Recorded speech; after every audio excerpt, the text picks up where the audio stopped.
నిజంగా కడప నగరంలో ఇటువంటి సంఘటన జరగడం చాలా దారుణమైన విషయం. ఎందుకంటే రాజ్యాంగం మనకు కల్పించిన హక్కులు భంగం కలిగే పరిస్థితి ఈరోజు కడప నగరంలో ఏర్పడిందంటే మనమందరం ఒకసారి ఆలోచించాల్సిన విషయం.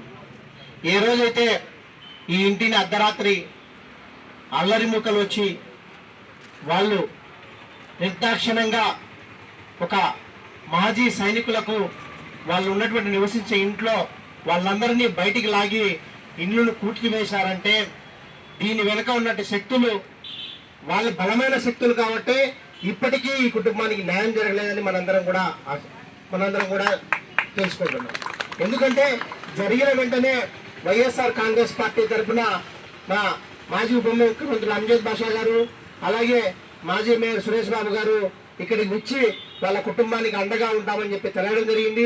ఆ రోజు నేను ఊరిలో లేరు కాబట్టి మరుసటి ఉదయమే వచ్చి ఈ కుటుంబానికి బాసటగా ఉంటామని చెప్పి వైఎస్ఆర్ కాంగ్రెస్ పార్టీ కార్పొరేటర్లు అలాగే ఎస్సీసీఎల్ నాయకులందరూ కూడా వారి వెంట కుటుంబం వెంట ఉంటామని చెప్పి ఆ రోజు చెప్పడం జరిగింది.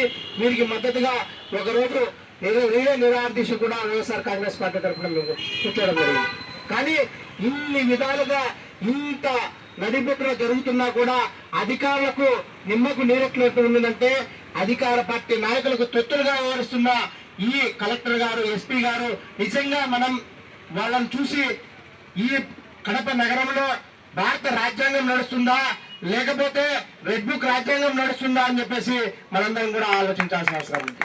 నిజంగా ప్రజా సంఘాలు అయితేనేమి అలాగే అన్ని పార్టీలకు సంబంధించిన నాయకులు అయితేనేమి ఇంతమంది వీళ్ళని పరామర్శించి వీళ్ళకి బాసటగా నిలుస్తుంటే ఒక్క అధికారి కూడా వీళ్ళకి బాసటగా నిలవలేని పరిస్థితిలో ఈ రోజు కడప నగరంలో మనం ఉన్నామంటే ఒక్కసారి మనం భారత రాజ్యాంగం రాసిన అంబేద్కర్ గారు తల దించుకోవాల్సిన అవసరం ఉంది కూడా ఈ కడప నగరంలో జరుగుతుంది.